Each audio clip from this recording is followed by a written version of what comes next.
What's up, Mets fans? Welcome back to the channel. As you can see, I'm currently out of town. This is not my usual setup here, so I apologize in advance if the audio quality or the visuals aren't as crisp as what they normally are, but bear with me because another day, another Mets discussion we got to have here on the channel, folks. Thank you guys all so much for 16K subscribers. I greatly appreciate that. Help us now get a 20K. So for all my new viewers, if you end up enjoying this Mets content of this latest discussion, don't hesitate to smash that like and subscribe button. Sharing this video with your friends, on the notification bell, all those great things. But let's just cut right to the chase. Let's dive into this one, folks, because surprise, surprise, the Mets are in the rumor front, right? We have not even 2 weeks away from this year's MLB trade deadline. We talked extensively about Juan Soto in previous videos and live streams, and we will do more of that up until he either gets dealt or stays pat with the Nationals by this year's deadline. So stay tuned for that, along with many other players the Mets have been tagged to. But the latest player here that's been reported over the past 24 hours is such an interesting name, and man, I really haven't thought about before, but I will tell you, Mets fans, this can be an intriguing option for the Mets,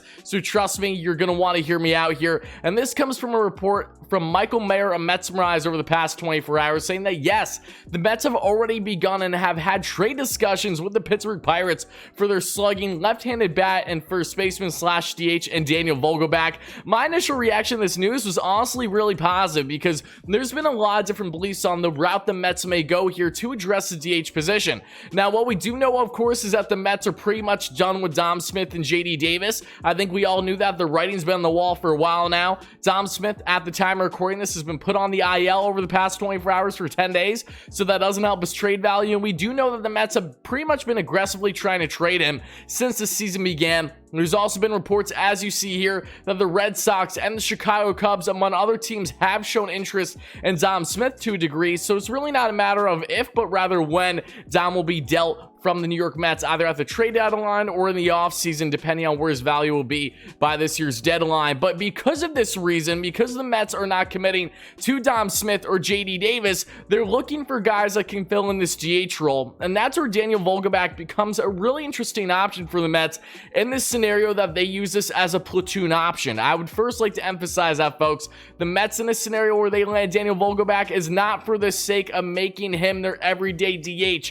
This is solely for a guy that kills right-handed pitching and can come in and absolutely dominate for the Mets. And in case you're wondering how good he has been in his 7th MLB season, now his first with the Pittsburgh Pirates, he's having a really strong year for them, just under a 230 average, but he's having a strong overall season, 12 home runs already, 34 RBIs, around an 800 OPS or just under. But what I love most about Daniel Vogelbach, folks, is this guy is 6 foot, 270 pounds. He's an absolute unit out there. You think Pete Alonso's big? This man is beefy. I would just want to look at him and call him Bubba. He just seems like a great guy. I just love the build he has. He's an absolute stud. Every time this guy hits tanks too, they're absolute nukes. Like Giancarlo Stanton-esque, looking 450 feet dead center without a problem. But Vogelbach, the biggest thing about this man, as I emphasized already, is his platoon role. Should he land with the Mets here, in which it would only take, I don't know, maybe a Dom Smith, I really think they could do a swap. Vogelbach is under team control until 2025. He has a club option at $1.5 million after this season. However, again, isn't a free agent until 2025. Same thing with Dom Smith. That could be a swap, for instance. However, I think the Mets would want to use Dom potentially in a deal with Chicago for a guy like David Robertson that I've discussed in the past and will discuss forward, because it looks like there's a great chance the Mets will land the veteran reliever to be a great setup man for this Mets bullpen by the deadline. But going back to Vogelbach, he kills right-hand pitching. This guy is quite literally right around a 145 WRC plus, which means he's in the 45th percentile, higher than the average player in baseball when faces right-handed pitching. He has a boatload of bombs. He has the majority of his RBIs all against right-handers, in which he has a 260 average and a 900 OPS against right-handed pitchers, folks.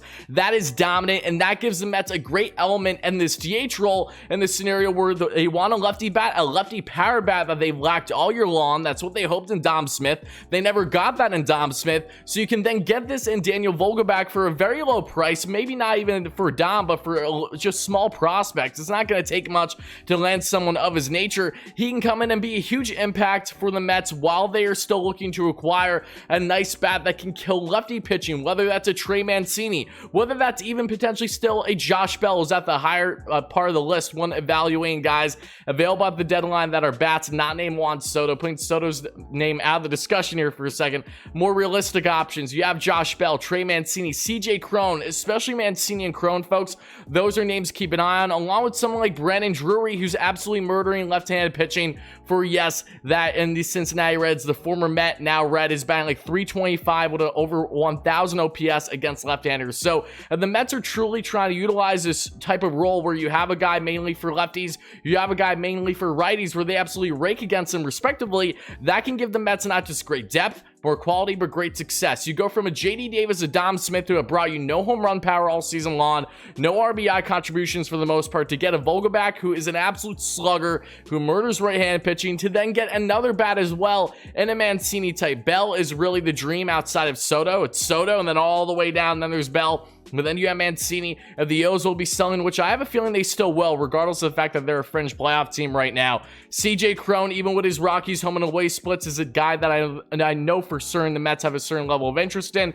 Brandon Drury, Andrew Benintendi, all these guys are feasible options for the Mets in this platoon role to, again, give them depth, give them options, and just give them overall type of depth that you need come playoff time. But that'll do it for this video, Mets fans. So let me know all your thoughts in the comments below. How do you feel about Daniel Vogelbach coming to the New York Mets as a platoon left-handed bat that absolutely rakes against righties? Trust me, he cannot hit a lick against lefties, but righties, he is your man. He's one of the better players in all baseball, as a matter of fact, against right-handed pitching. Normally you see more righties than lefties, so it makes sense. And then for the lefties, that's where you go out and get a better right-handed bat as well. A Trey Mancini, a Brandon Drury. There are many other options out there, and again, this is all in the scenario where Juan Soto doesn't happen, Josh Bell doesn't happen, which are actually still options on the table, believe it or not. All I know is that the Mets have plenty of options they're currently weighing, and in the platoon role, I really do believe that Daniel Vogelbach can be not just a great fit, but someone that can come in, give Buck Showalter options that he loves between righties and lefties after landing a right-handed bat as well, and could have a similar impact to what we saw with some sluggers that landed in Atlanta last year, and the Jorge Solers of the world, and the Adam Duvals of the world, just based on matchups, big home run power. That's what this Mets team is missing, and that is surely what they would be adding in someone in Vogelbach, folks. But again, make sure to let me know them all in the comments below. And again, if you found yourself enjoying this kind of Mets content, and you want to see more great Mets content like this, don't hesitate from smashing that like and subscribe button, sharing this video with your friends, on the notification bell, all those great things. Thank you guys all so much for the continued support. More great content coming on the channel, regardless on if I'm home or away. We're gonna make it happen. Thank you guys again so much for 16K subscribers, and I'll talk to you all again real soon. Let's go Mets, baby.